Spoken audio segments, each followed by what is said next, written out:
unang hagi, yung public lecture, yung tema, kung gusto ninyong itala, saan tulong para sa pamilya. Pag sinabing pamilya, anak, mga magulang. Ano? Kaya para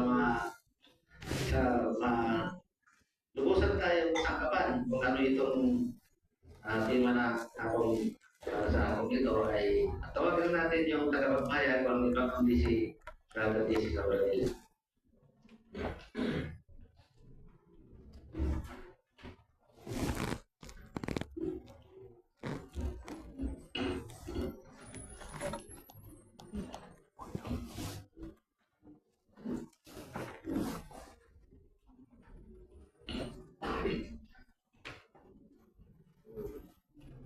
Pangarap ng karamihan na magkaroon ng masayang pamilya.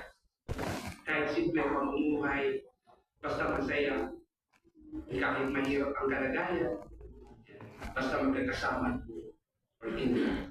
Ang importante ay masaya ang ating pamilya.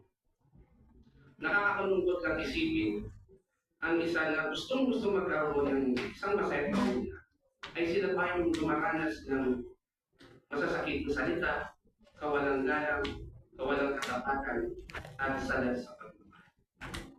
Kaya ang resulta ng mga ganitong problema ay broken family. Yan, pag-iiwalay ng pag-asawa, at ganoon din yung pag-repent ng mga anak. At gayong mga problema ay karaniwan na sa mga huling araw. At yan ay nahula sa 2 Timoteo 3:1 hanggang 5. Ang iba, o ang ilang mga pamilya, mag-asawa, ay gustong maisalta ang kanilang pamilya. Kaya humihingi sila ng payo or nagpapakaunseling sila na worth 4,000, 5,000 feet per session. Ayan. Ilan yung kailangan session para maging matagumpay ulit, may salta ang kanilang pamilya is habot ng 12 to 25 session.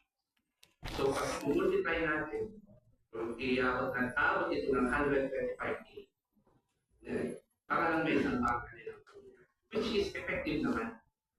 Kaya nga lang, yan, mahal at may bayad. Alam niyo ba mga kapatid at mga bisita namin, ang ating Diyos na Yehova ay gusto niya tayo magkaroon ng masaya pamilya. Kaya naglaan siya ng patnubay na libre. Yan. Basahin natin yung una, teksto, hapon na ito. Yung ulat sa Isaiah 48:17 at 18. Isaiah 48:17 at 18. Kung nandyan na kayo,